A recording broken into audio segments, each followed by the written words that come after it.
Ça fait 2 mois que j'ai quitté Google Workspace pour Nextcloud et dans cette petite vidéo, je voudrais vous faire un bilan pour mettre en évidence les choses positives, mais aussi les choses négatives et vous donner mon ressenti général pour vous dire si oui ou non je suis content d'avoir fait cette migration ou si au contraire je regrette. On va voir tout ça en détail dans cette vidéo. Allez, c'est parti, on bascule sur l'écran. J'ai ouvert mon Nextcloud et je vais vous expliquer application par application les choses que j'ai bien aimées et les choses que j'ai un peu moins aimées. On commence tout de suite avec le tableau de bord. Alors ça, le tableau de bord, je sais qu'il existait sur Google Workspace, mais je l'utilisais pas forcément. Là, en fait, ce qui est bien, c'est qu'on peut le définir comme page d'accueil lorsqu'on lance Nextcloud et du coup, vous avez des petites tuiles qui vous mettent en évidence vos derniers emails, les événements à venir, les fichiers recommandés, des tâches, des prochaines cartes. C'est vous qui choisissez un petit peu ce que vous voulez voir affiché ou non. Ici, vous voyez, j'ai coché ces tuiles-là, mais vous pouvez en enlever, en rajouter si vous avez des équipes. Alors moi, j'ai la particularité d'être tout seul. Et d'ailleurs, Nextcloud, on verra que ça prend toute sa puissance lorsque vous êtes plusieurs utilisateurs pour la partie collaborative. Ça m'empêche pas de faire venir des gens, de partager des fichiers, etc. Je vous en parlerai. Les statuts, les choses comme ça. Vous pouvez rajouter des choses. Vous pouvez obtenir plus de widgets dans le magasin d'applications. Ça fera partie des choses positives, mais j'en parlerai à la fin. C'est les applications que vous pouvez rajouter, empiler pour avoir encore plus d'usage dans un outil, pour pouvoir faire quasiment tout en fait à l'intérieur. Donc voilà pour la partie tableau de bord. Donc gros point positif pour le coup, pas grand chose de négatif ici. Il y a que du plus puisque je l'utilisais pas du tout sur Google Workspace, même si je sais que ça existait un petit peu différemment. N'hésitez pas à me dire en commentaire d'ailleurs si vous voulez que je compare les deux un jour, que je prenne Google Workspace, chaque application de Google Workspace, et Nextcloud, chaque application de Nextcloud, pour essayer de vous montrer un peu comme j'ai fait sur une vidéo Pipedrive versus Attio. Dites-moi en commentaire si ça vous intéresse. C'est pas le but ici, donc on va passer tout de suite à l'application suivante. Il s'agit des emails. Alors les emails, c'est très cool. Il faut quand même savoir une chose, c'est que Nextcloud n'est pas un fournisseur d'emails. Donc il va falloir que vous preniez une boîte mail, contrairement à Google Workspace ou même Office 365 qui peut vous faire un serveur d'email classique. Donc vous branchez votre nom de domaine à Google ou à Office et vous avez des emails qui arrivent. Là, c'est juste, entre guilemail, une application mail, c'est pas un serveur d'email. Donc moi je l'ai mixé en fait avec un serveur d'email Infomaniac, que j'ai appelé, c'est pas moi qui l'ai appelé, qui s'appelle Service Mail ici. Et pourquoi j'ai pris Service Mail Infomaniac plutôt que d'autres comme Proton, etc. Parce que j'ai trouvé ça plus puissant et plus poussé qu'un Proton ou que même un OVH par exemple, malgré le fait que j'ai des serveurs chez OVH aussi par ailleurs, d'ailleurs que Nextcloud est hébergé chez OVH, parce qu'ici vous pouvez gérer des alias de domaine, vous pouvez gérer des règles un peu poussées, vous pouvez gérer des alias simples, tout ce que je faisais avec Google Workspace, donc j'ai pu le faire ici, ce qui fait qu'ici j'ai mes alias directement, donc je peux aller écrire des emails avec plusieurs adresses, mon adresse email classique, l'adresse de contact de la chaîne YouTube, une autre adresse email, ce qui fait que je peux écrire des emails avec plusieurs alias. Un truc un peu moins bien, c'est que vous pouvez envoyer des emails avec des alias, mais si vous recevez des emails sur vos alias, bien sûr ils vont arriver ici, ça c'est pas un problème, mais lorsque vous allez répondre, il choisira pas de prendre l'adresse d'alias en réponse par défaut. Je sais pas si je suis très clair, mais si les alias vous parlent, ça va vous parler. Si les alias vous parlent pas, faites avance rapide sur la vidéo, je pense que ça va pas vous intéresser. Là vous voyez ici par exemple, j'ai reçu une demande de sponsor YouTube, tu peux faire une vidéo sur NordVPN, ça m'a été envoyé à l'adresse StackGuide, donc si je fais répondre ici, ce qu'il va faire, c'est que malheureusement, il va reprendre mon adresse générique et il va mettre mon adresse d'alias en copie. Et ça, je sais qu'on peut le régler sur des clients email pour que ça se fasse automatiquement. Après, vous pouvez très bien le changer ici et enlever, mais ça nécessite, alors j'ai pas enlevé le bon d'ailleurs, si j'ai enlevé le bon, et ça nécessite une petite gymnastique. Je sais qu'il y a des clients email qui le gèrent. C'est pour ça que j'utilise beaucoup l'application mail directement dans Nextcloud, mais j'ai connecté aussi mon client email directement, ça fonctionne, il n'y a pas de problème. Si vous avez vos habitudes sur Outlook, si vous avez vos habitudes sur Apple Mail ou autre chose, vous pourrez continuer à l'utiliser sur Canary Email, sur Thunderbird, etc. Pas de problème, vous pouvez connecter votre adresse mail. Là, je vous montre vraiment les applications dans Nextcloud. Ça j'ai beaucoup aimé, après pas de plus ou moins, c'est un client mail, donc de toute façon en plus là c'est juste un client, c'est pas vraiment le service mail à proprement parler, donc pas grand chose de plus à dire, ça gère bien, on peut gérer les alias, je le disais, on peut organiser les dossiers, bon il n'y a pas trop de soucis, vous pouvez créer des dossiers, bon c'est classique là-dessus. Pas de quoi s'attarder, là ça va devenir plus intéressant, c'est sur la partie agenda. Pourquoi? Parce que bon, certes, on peut créer bien sûr plusieurs agendas, je vais vous décocher tâches parce que ça fait partie des choses positives que j'aime bien. J'ai créé un agenda ici Baptiste, un agenda StackGuide qui est un agenda public, ce qui veut dire que cet agenda-là peut être partagé si j'ouvre ce lien publiquement sur une page web peut être partagé avec tout le monde. Et ça tombe bien, je m'en suis servi d'agenda pour le planning des lives par exemple, que je fais sur la chaîne YouTube, ce qui fait que là on peut voir rapidement que ce matin, tiens, on a parlé du bilan d'ailleurs, en général quand je fais une vidéo, c'est qu'il y a eu un live avant le matin même, on a parlé du bilan après 2 mois, là je fais une review condensée de ce petit live, et voilà, donc ça c'est plutôt pas mal, ça existe à peu près partout, mais dans Google je galérais, et c'est pas très joli en plus l'agenda, là j'ai carrément pu l'intégrer directement sur mon site internet. Alors on peut faire ça à peu près avec tout, hein. C'est ce qu'on appelle du iframe, donc là je l'ai intégré, je vais réussir à taper, ce serait pas mal, je l'ai intégré directement sur une page, les prochains événements, et en fait je pointe vers mon agenda ici, ce qui fait que les gens peuvent regarder le lien, hop, repartir sur l'autre événement, etc. C'est pas une révolution, mais sur Google, bizarrement, j'avais un peu de mal. Alors, soit j'avais pas mis les bons droits, et c'était pas très joli en plus de ça, là c'est un peu plus élégant. Donc ça c'est vraiment cool. Deuxième chose, bon bien sûr je l'ai dit, c'est que vous pouvez vous abonner à des agendas. Là je me suis abonné par exemple au jour férié, je me suis abonné aux vacances.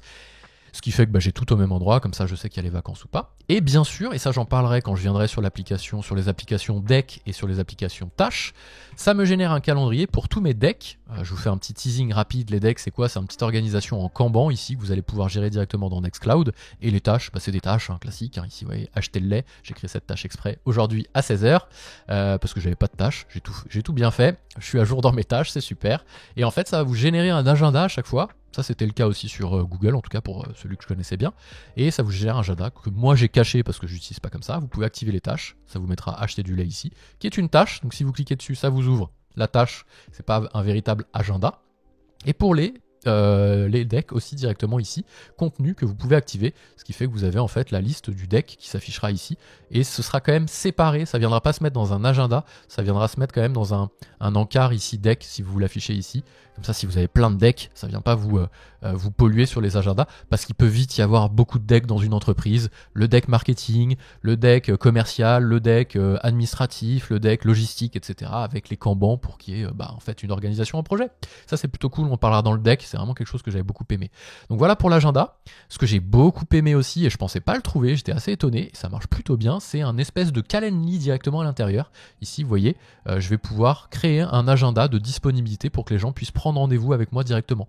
Donc vous avez toutes les dispos qui sont là. Si quelqu'un veut prendre rendez-vous, il a juste à sélectionner, mettre son adresse mail, et ça vient en fait créer une entrée sur l'agenda. Ça lui envoie une invite. Ça peut créer automatiquement un salon dans l'outil de Talk, dans l'outil de Visio en fait. Et on verra que l'outil de Visio est vraiment très cool, puisqu'il génère des salons en fait que vous pourrez réutiliser plus tard, etc. Ça évite de recréer un salon. On pouvait le faire dans Google, mais c'était pas tout à fait pareil dans Google Meet, ça régénérait une réunion, ça gardait pas en historique, il fallait passer par Google Chat, etc. J'ai vu passer un truc comme quoi il avait résolu, mais en tout cas là c'est natif, mais j'en parlerai dans la partie talk.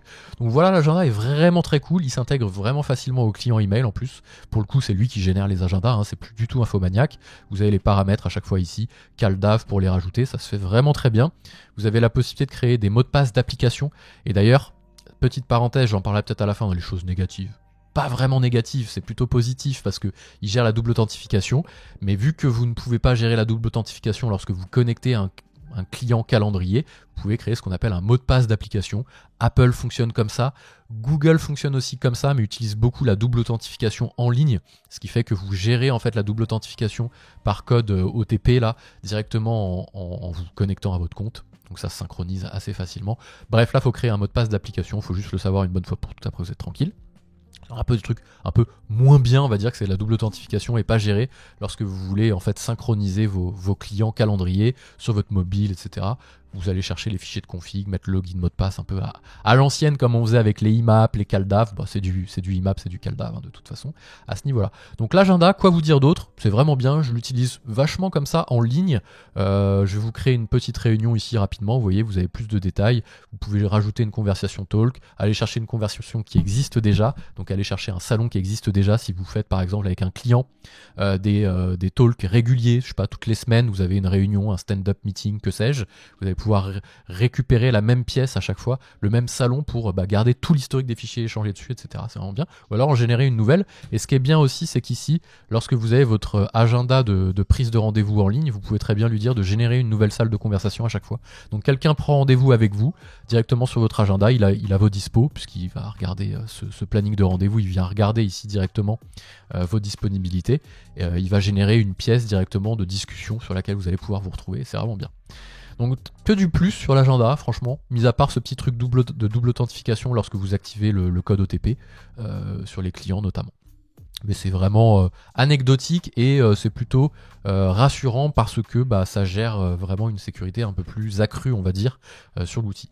Au niveau des fichiers, c'est vraiment la racine de Nextcloud à la base, c'était les fichiers. Donc c'est vraiment pour le coup une réussite, les fichiers. Rien de particulier à dire de négatif. Vous avez la synchronisation. Je l'utilisais pas là, alors ça c'est assez bizarre, mais je l'utilisais pas la synchronisation sur mon ordinateur. Ici vous avez une petite appli qui vous dit voilà, tout est synchronisé, ce qui fait que vous pouvez ouvrir en fait le dossier de Nextcloud directement sur votre navigateur, donc soit l'explorateur Windows si vous êtes sur Windows, soit le Finder, soit l'explorateur de fichiers si vous êtes sur Linux. Vous avez ici l'intégralité de ce que vous voyez à gauche. Alors là, c'est trié par ordre alphabétique, et là, c'est l'inverse d'ailleurs. Et backup, bookmark backup, etc., etc. C'est la même chose qu'ici. Si vous créez un dossier là, il sera créé ici, il sera synchronisé. Si vous allez par exemple dans Profil, LiberaPay, dans Notes, hop, on va le copier-coller. Automatiquement, vous allez voir que la synchronisation, elle passe de bleu à verte, ce qui fait que si vous allez dans le dossier Notes ici, vous allez retrouver la copie que je viens de faire ici qui est là, et après on va la supprimer. Vous pouvez supprimer, alors vous pouvez jouer avec les fichiers soit via l'explorateur ici, soit via la page web directement. Je suis en train de partir en démo et pas expliquer les choses positives et négatives, mais c'est vrai que c'est quand même beaucoup de positifs. Et quand j'ai fait la migration, je connaissais pas tous les rouages, d'ailleurs j'avais pas activé la synchronisation ici. Ça c'est plutôt cool. Donc vous pouvez ouvrir la note en cliquant là sur la note, ça vous ouvrira un éditeur de notes Markdown, soit vous pouvez l'ouvrir en local si vous avez un éditeur de fichiers. Vous pouvez jouer avec les fichiers en cliquant dessus, supprimer, déplacer, gérer des étiquettes, vous avez des étiquettes, mettre en favori, tout ça c'est que du positif. Quelque chose que j'ai beaucoup aimé aussi, c'est la possibilité d'avoir l'équivalent de Google Doc, Google Sheet, donc Word, Excel si vous êtes sur Office, qui est directement intégré, c'est Collabora qui est utilisé. Pour pouvoir travailler à plusieurs sur des fichiers. En plus, si vous êtes plusieurs, vous pouvez partager des fichiers publiquement. Ça c'est quelque chose de très positif. Un gros plus pour moi qui utilisais beaucoup Excalibro sur au classique Excalibro, vous avez directement Excalibro qui est intégré dans Nextcloud. Donc si vous allez dans fichier ici, vous allez dans vous créez n'importe où d'ailleurs un nouveau fichier de type tableau blanc. Eux ils n'ont pas fait une appli tableau blanc. C'est un fichier en fait de type tableau blanc, donc vous n'avez pas besoin d'ouvrir Excalibro, vous gérez tout ici. Et mes whiteboards, je les ai mis où? Ils sont là, regardez, hop, du coup j'ai toute ma bibliothèque de whiteboard. Ici, je sais pas si je prends 3 outils pour faire sa veille internet, c'était le dernier que j'avais fait. Vous ouvrez, vous êtes sur Excalibro. Et là, vous êtes directement sur Excalibro dans votre Nextcloud à vous. Avant Excalibro, ça tournait en local, il fallait enregistrer le fichier, etc. Si vous l'utilisez, vous savez de quoi je parle. Là, vous avez un serveur Excalibro en fait qui est géré via Nextcloud. Franchement, ça, quand je l'ai vu, j'ai fait mais attends, truc de fou. Tableau blanc, c'est Excalibro. Ok, vas-y, banco. Ça m'a rassuré petit à petit que je l'utilisais. Il y aura des choses négatives à la fin. On n'a pas à faire que du positif. Vous allez voir. Et peut-être que vous commencez à voir un peu les prémices quand je change d'onglet, etc. Je vous fais pas de teasing, mais vous allez vite comprendre. Donc en tout cas, les fichiers, que du positif. Le talk. Je fais une petite pause dans la vidéo simplement pour vous dire que si ce genre de sujet vous intéresse, j'écris une newsletter toutes les semaines sur laquelle je vais venir ajouter toutes les petites actu-tech que j'ai vu passer intéressantes, tous les tests que je fais, toutes les reviews, les comparatifs. Je l'écris une fois par semaine, c'est gratuit en général, je l'envoie tous les vendredis, donc vous pouvez vous abonner ou vous pouvez aussi rajouter le flux RSS directement dans votre lecteur de flux RSS. Si vous n'avez pas envie de donner votre email, vous pouvez aussi très bien rajouter le flux RSS. Allez, nous on rebascule sur Nextcloud. Le talk, quand je l'ai activé, sans raison d'ailleurs apparente, mais j'ai eu un peu peur, je me suis dit j'héberge moi-même, parce que j'ai installé Nextcloud sur un VPS, ça fera partie aussi des choses pas forcément négatives, mais qu'il faut bien prendre en compte, c'est de l'open source, faut l'héberger ou prendre un service en ligne, etc. Donc je fais le teasing quand même. Je me suis dit, je l'ai installé sur un VPS OVH, c'est moi qui héberge, quand les gens vont rejoindre la réunion, première réunion que j'ai, il y a 3 personnes, je me dis est-ce que ça va fonctionner quoi, tout simplement. Et en fait ça marche, parce que j'ai réglé un petit peu, alors voilà, ça fait partie aussi des choses. J'ai réglé j'ai augmenté la RAM de la partie, de cette partie-là, voilà, j'ai fait de la mise en cache aussi pour que ce soit plus rapide. Donc il y a cette partie quand même, pour optimiser aussi votre serveur, c'est que si vous le prenez infogéré, on va dire comme un service en ligne, parce que ça existe chez Levia, ce genre de choses, chez des hébergeurs, chez d'autres d'ailleurs, qui vous font de l'instance managée, on va dire, vous vous occupez de rien, ça tourne. Maintenant c'est de l'open source, donc vous avez aussi le choix de l'installer vous-même. Et là vous rentrez dans un autre monde. C'est-à-dire que c'est bien quand même, si vous avez peut-être un informaticien qui s'en occupe, ou alors une société d'infogérance qui peut vous aider, sinon prenez-le en ligne. Voilà, il faut le savoir. Si vous lancez tout seul, ça va vous rajouter quelque chose en plus par rapport à votre métier de tous les jours. qui pourra potentiellement vous rajouter des problèmes, quoi, on va dire. Je fais le truc avant l'heure, mais c'était symptomatique sur Talk parce que j'ai vraiment eu peur que ça fonctionne pas. En vrai, ici, vous avez ici un salon. J'ai beaucoup aimé ce principe de salon, de pouvoir le réutiliser aussi sur plein de meetings différents avec les mêmes personnes plutôt que de recréer une pièce pour discuter. Voilà, vous avez tout l'historique des choses qui ont été échangées. Là, j'ai échangé un fichier. Vous pouvez discuter. C'est comme Chat de Google ou Teams de Office directement, sauf qu'il est mixé. C'est le cas sur Teams, etc. Il est mixé avec l'outil de communication. Donc là, vous pouvez lancer directement une réunion. Vous voyez, j'ai ma deuxième caméra qui est de ce côté-là, c'est mon laptop.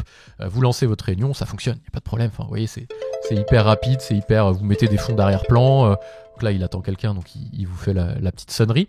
Mais s'il y a quelqu'un qui rejoint, voilà, vous pouvez discuter avec lui, vous mettre en grand, partager l'écran, il n'y a pas de problème. Voilà, vous partagez votre écran. Pas de souci au niveau mettre l'appel. Voilà, mettre fin à l'appel pour tout le monde, ça évitera de sonner dans le vide. Parce que du coup, tous les gens qui sont Ce qui est bien, c'est que si vous lancez un appel dans un talk sur lequel vous avez d'autres collègues qui sont dessus, tous les gens vont être notifiés. Ils vont choisir de rejoindre l'appel. Ça, c'est pas mal par rapport à un Google Meet. Même si Google a un peu changé les choses dernièrement, je crois, je suis même pas sûr. C'est un peu comme Discord, vous voyez, vous lancez en fait un canal, sauf que Discord, ça vous fait pas une notification à tout le monde, mais voilà, vous avez des salons sur lesquels vous vous connectez. Ah bah tiens, il a lancé un appel, vas-y, je le rejoins, il a peut-être quelque chose à dire. Bon, voilà, ça fait. Après, vous pouvez bien sûr avoir vos collègues directement avec lesquels vous pouvez discuter, lancer un nouveau chat. Voilà. Ça, c'est vraiment très très très positif pour le coup. Et j'étais un peu tremblant pour ma première réunion en mode, ok, c'est moi qui héberge mon meeting. Là, vraiment, ça passe plus par les serveurs. Comment le flux est pas stocké, etc. Voilà.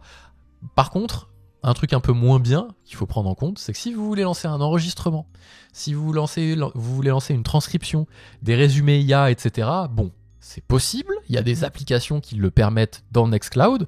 Maintenant, il faut que votre serveur il tienne la route, quoi. Et je ne l'ai pas installé parce que ça me rajoutait des choses en plus. Donc voilà, soit vous prenez une instance managée qui le propose par défaut parce qu'ils ont géré ça. Souvent il faut des serveurs de transcoding, etc. en parallèle pour que ça marche bien, ou un serveur d'IA, ou un serveur d'enregistrement séparé qui peut pas être le même que votre serveur Nextcloud sinon. Voilà, c'est ça aussi Nextcloud, c'est que vous rentrez dans de l'hébergement. Donc c'est à la fois positif parce que vous êtes chez vous, vous avez vos données chez vous, à la fois négatif parce que c'est un métier. Voilà, il faut infogérer le système. Donc vous avez plein de sociétés qui existent un peu partout, qui sont globales ou dans chaque ville. Voilà, moi je suis à Marseille par exemple, il y a Evolix qui fait ça. Voilà, petit big up à eux au passage s'ils regardent la vidéo. Vous en avez plein dans chaque ville, vous avez des gens en ligne qui proposent des services packagés. Alors il y a rien de sponsorisé, hein, je propose juste des alternatives, je crois que c'est Levia ou Levia, je sais plus comment ça s'appelle, Levia je crois, ou Livia, non, Levia, solution cloud française. Eux c'est du managé, donc à l'intérieur ils se sont appuyés sur Nextcloud, donc c'est la suite Nextcloud qui est utilisée, mais via un SaaS qui est Levia en fait. Hein.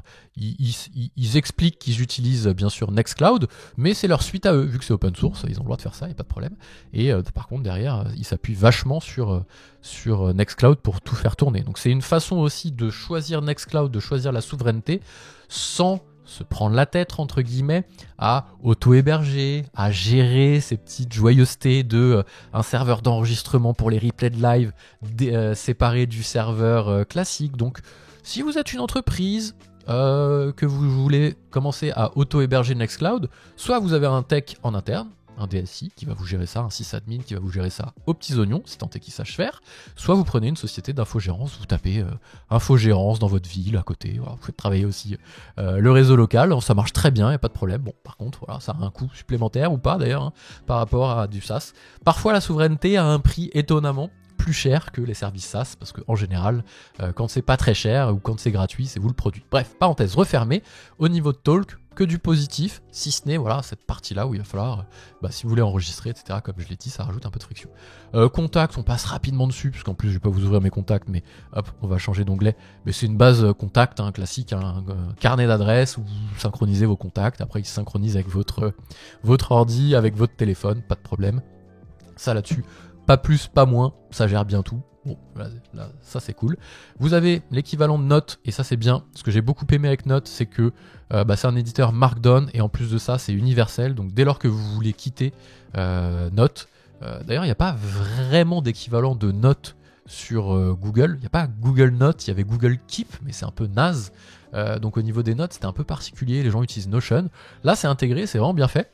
Donc vous avez ici, celui-là je vous l'ai ouvert tout à l'heure, profil LiberaPay, je vous l'ai ouvert en local. Vous pouvez ouvrir les notes en local, vous pouvez les ouvrir ici, vous pouvez créer des dossiers ici, les partager avec d'autres, etc. Mettre des droits sur les dossiers, parce que c'est un outil collaboratif. Donc là c'est un gros plus supplémentaire par rapport à Google Workspace, ce genre de choses. Par rapport à un Apple Note, bon après il y a très peu de personnes qui utilisent quand même Apple Note pour le boulot, enfin la suite iCloud pour le boulot, même si maintenant on peut mettre des domaines personnalisés, etc.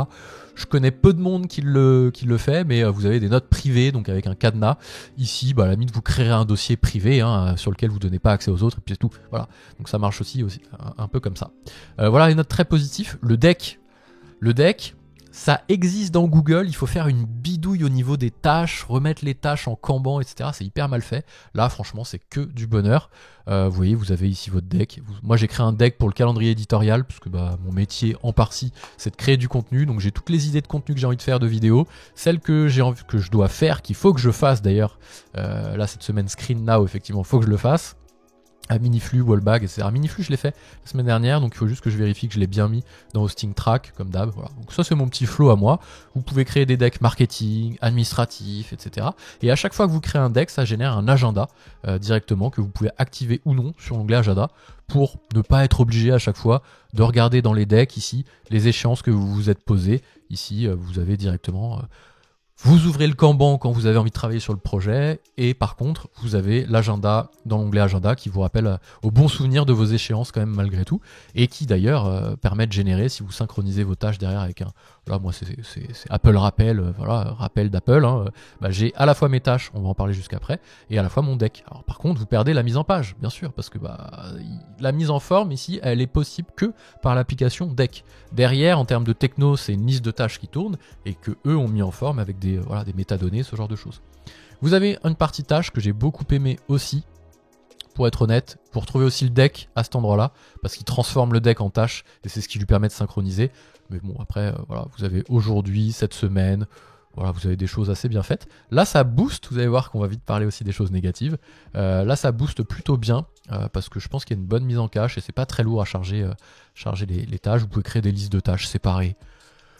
Voilà, il faut vraiment essayer de comprendre aussi la granularité entre agenda, deck, task, pas créer une usine à gaz, mais vraiment et essayer que tout le monde comprenne un peu l'organisation, parce que est-ce qu'on crée une tâche, est-ce qu'on crée un deck, est-ce qu'on crée un agenda, c'est le bordel. Donc je pense que comme dans tout, c'est bien aussi d'avoir une base de connaissances des flows et des processus dans la société. C'est en général la première chose que je conseille aux entreprises. Si vous n'avez pas un endroit où vous avez documenté vos process, c'est un peu dangereux parce que c'est souvent dans la tête du dirigeant ou des dirigeants. Et quand il y a une nouvelle personne qui arrive, il faut que quelqu'un lui réexplique tout. Alors que si c'est déjà un peu écrit par défaut, vous gardez en fait les discussions là où il y a de la valeur, c'est-à-dire les interactions, etc. Pour tout ce qui est procédure, bon, c'est pas très intéressant. Donc créer une procédure ici dans Fichier par exemple, ou dans Notes d'ailleurs, Notes, process interne, vous créez un dossier process avec toutes les notes derrière, imbriquées, c'est nickel. C'est un peu un équivalent de Notion, ou un équivalent, moi j'utilisais Slide dans mon ancienne boîte. Bon voilà, là vous avez tout à l'intérieur. Ce qui fait que nous en fait on avait plein de trucs, on avait Slide, on avait Notion, on avait Asana, etc.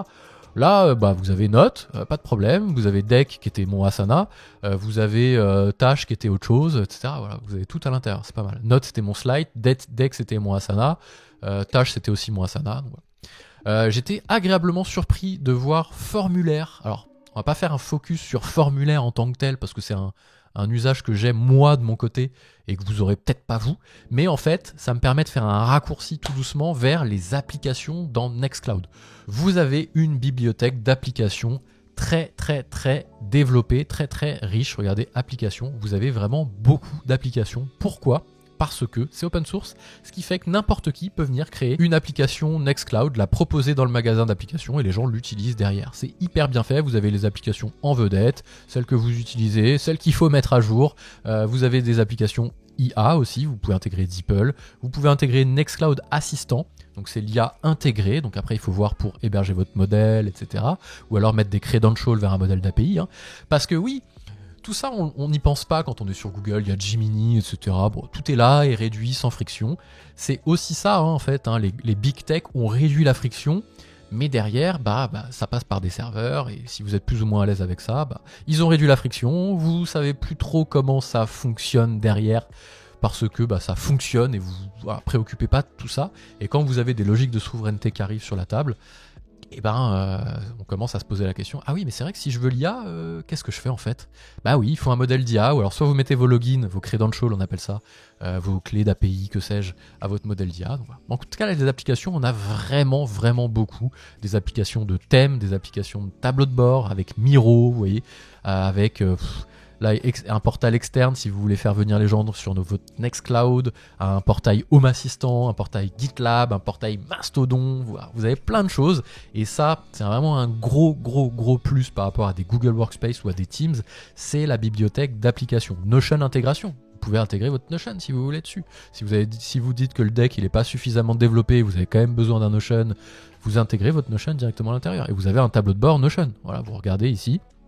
Vous aurez directement votre recherche Notion qui sera activée. Si vous voulez voir, donc vous pouvez télécharger et activer. C'est comme si vous étiez sur un Apple Store ou un App Store, pardon. Et vous pouvez très bien regarder aussi s'il y a des notes, etc. Vous pouvez regarder s'il y a des copies d'écran.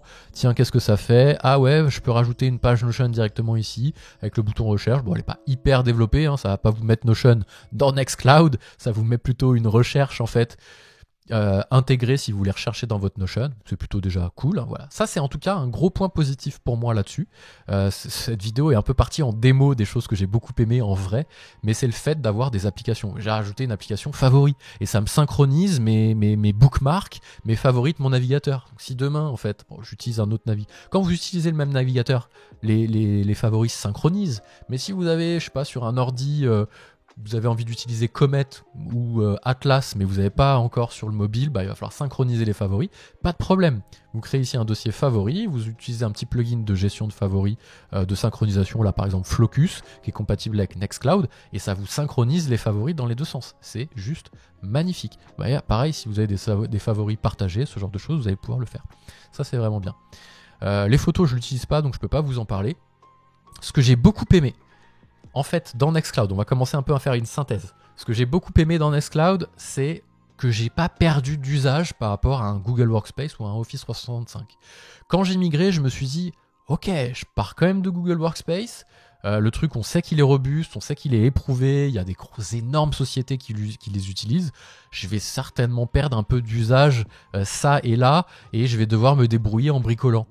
Non, je n'ai rien perdu en termes d'usage, soyons très clairs, à part l'IA que je n'ai pas activée, c'est quand même important, on va le dire, ça fait partie aussi des choses négatives, mais sinon sur le reste, les applications cœur, je n'ai rien perdu.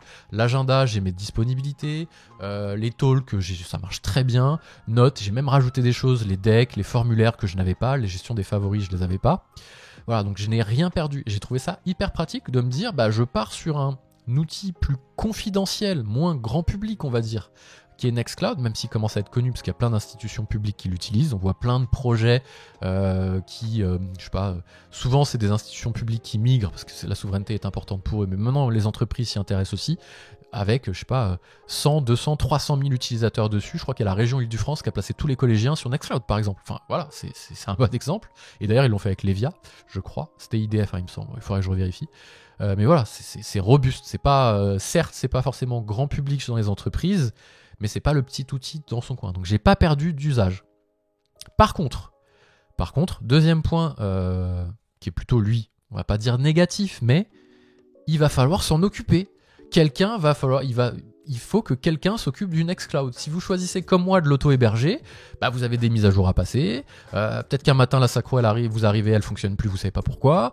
Voilà, c'est comme si vous aviez auto-hébergé votre application. Vous aviez votre serveur au sous-sol, vous avez mis une application dessus. Alors c'est pas forcément le serveur en sous-sol, il peut être sur le cloud, chez OVH, Infomaniac, Scaleway ou que sais-je, mais il faut quelqu'un qui le maintienne.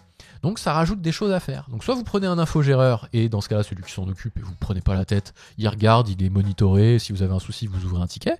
Voilà. Soit vous prenez un SaaS qui, lui, utilise Nextcloud et qui met à disposition. Alors je vais prendre un peu les deux exemples. Alors, je vais prendre une société qui est dans ma région, mais voilà, vous en avez d'autres dans votre région. Evolix, ici, par exemple. Eux, c'est des infogéreurs. Ils infogèrent les sociétés avec lesquelles ils travaillent, hein, c'est un exemple. Je crois qu'au niveau des outils, hébergement, serveur virtuel, cloud computing, etc., offrent ça. Je crois qu'ils font du Nextcloud, ils font du Redmine, WordPress, Mattermost, Jitsi, bref, ils font plein de choses. Il y en a plein, c'est pas pour leur faire de la pub, je suis pas sponsorisé, etc. Alors, on partage juste un groupe autour des logiciels libres à Marseille. Et ça donne un bon exemple. Donc voilà, soit vous passez par eux parce que vous n'avez pas d'informaticien, soit vous avez un informaticien, dans ce cas-là, nickel, vous l'hébergez, soit vous prenez un SaaS qui le manage directement, vraiment en SaaS pur, quoi. C'est pas tout à fait la même chose, si, mais ici, voilà, ils vont vous créer une instance, ils vont créer les utilisateurs dessus. Là, vraiment, vous gérez tout directement sur l'espace. Ici, ça a réduit la friction. Donc, vous utilisez quand même des logiciels conformes RGPD, entreprise française, serveur en France, mais ça réduit la friction. Vous avez plusieurs paliers. Le palier le plus difficile, alors il y a 4 paliers. Vous avez un serveur en local chez vous, vous l'hébergez et après vous l'exposez à l'extérieur, etc. Mais il faut un informaticien. Vous l'hébergez sur un VPS, mais il faut un informaticien. Vous prenez une société d'infogérance qui, eux, l'héberge soit sur votre propre SaaS, que vous prenez, ils font juste l'infogérance, soit ils vous proposent aussi la partie service, en plus, la partie hébergement plus la partie service, soit vous le prenez sur un SaaS. Mais il faut que quelqu'un s'en occupe. Voilà, c'est de toute façon, il n'y a pas de magie. C'est-à-dire que c'est aussi ça l'open source, et certains projets sur lesquels je pars sur cette chaîne, il faut s'en occuper. Donc c'est pas négatif, c'est plutôt positif, mais il faut le savoir, en tout cas, là-dessus. Ensuite, vous l'avez peut-être vu quand je naviguais, petit compte rendu aussi de ces 2 mois-là, c'est un petit peu pâteau, c'est un petit peu lourd. Je ne sais pas comment l'expliquer, mais lorsque vous naviguez directement sur les applications, donc sur l'appli directement Nextcloud ici, et pas sur mail, calendrier que vous avez synchronisé, notes, rappels, etc. Quand vous le lancez, voilà, ça charge toujours un petit peu, ouais. Vous avez un peu l'impression, alors c'est de la seconde, de la demi-seconde parfois 2-3 secondes, comme les contacts qui vont être plus lourds, les fichiers c'est assez rapide parce que vous avez aussi la possibilité d'optimiser. Voilà, vous avez aussi la possibilité d'optimiser avec de la mise en cache, etc. C'est un logiciel dont vous vous occupez pour reboucler sur le premier point. Mais c'est un petit peu pâteau. Et ça, c'est connu, les gens le savent, c'est comme ça, parce que ça charge beaucoup de JavaScript, parce que voilà, ça a été aussi de l'empilement d'applications, parce que ça partait à la base des fichiers, ils ont rajouté de l'agenda, des contacts, des notes, les gens ont développé leur application, Nextcloud a développé des applications officielles, donc c'est un peu pâteau à chaque fois, je sais pas trop comment le dire, mais vous voyez, je clique dessus, boum, ça s'ouvre, voilà, c'est un peu une grosse machine à déplacer, je sais pas trop. Il y a un ressenti un peu comme ça, donc c'est pour ça aussi que je me suis mis à plus utiliser les clients, calendrier, mail, rappel, notes, qui peuvent être Thunderbird ou autres, sur l'ordinateur, plutôt que parfois un peu les applis quand j'ai besoin d'aller vite ici. Le deck, ça me pose pas de problème, ça charge assez vite. Vous voyez, à chaque fois, pof, vous chargez le contenu, boum, chargement du tableau. Je sais pas, la mise en cache n'est pas optimisée, ça va s'améliorer dans la prochaine version, la V32 je crois, j'ai vu passer ça dans les nouveautés 2025.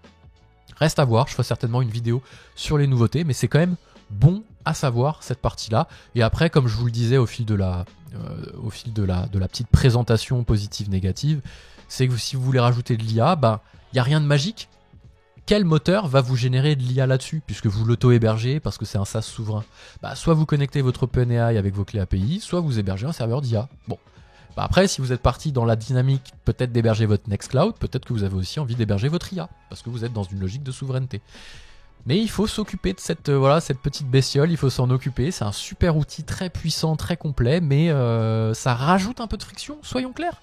J'ai pas envie de vous dire, alors sauf si vous l'utilisez vraiment avec des infogéreurs ici, mais si c'est vous qui l'utilisez, si c'est vous qui le maintenez, comme c'est mon cas sur un VPS OVH, voilà, il faut s'en occuper, il faut prendre soin de lui, il faut le sauvegarder, parce que c'est pas sauvegardé par défaut, c'est vous qui l'hébergez, il faut s'occuper des sauvegardes.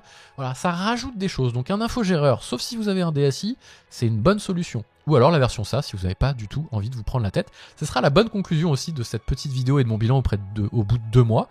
Je suis hyper content, je ne regrette absolument pas d'avoir quitté Google pour Nextcloud, mais je le savais à la base et j'ai pas envie de vous cacher des choses, que ça nécessitait un petit peu de travail derrière, fait par vous ou par quelqu'un d'autre, mais en tout cas ça en nécessitait. Pour le coup, je ne regrette absolument pas. N'hésitez pas à me poser toutes vos questions si vous en avez sur Nextcloud, si vous avez des doutes, si vous avez des craintes. Il ne faut pas forcément se lancer tête baissée là-dessus. Voilà, posez des questions, allez voir dans des forums, c'est hyper réputé, c'est hyper répandu.